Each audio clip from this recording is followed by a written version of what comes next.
வந்தாள். அவள் பெயர் திரௌபதி. அவளின் குரல் மௌனமாக்கப்பட்டது. ஆனால் அவளது மனமோ மௌனமாகவில்லை.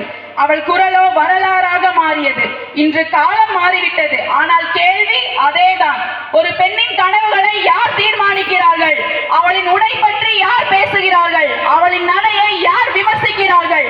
அவளின் எல்லைகளை யார் அமைக்கிறார்கள்? திரௌபதி ஒருத்தி மட்டுமல்ல, இன்றும் பேச துணியாத ஒவ்வொரு பெண்ணிலும் ஒரு திரௌபதி இருக்கிறாள்.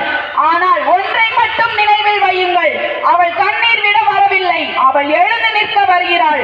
திரௌபதியின் வாழ்க்கை ஒரு கதை அல்ல, அது ஒரு சரித்திரம்.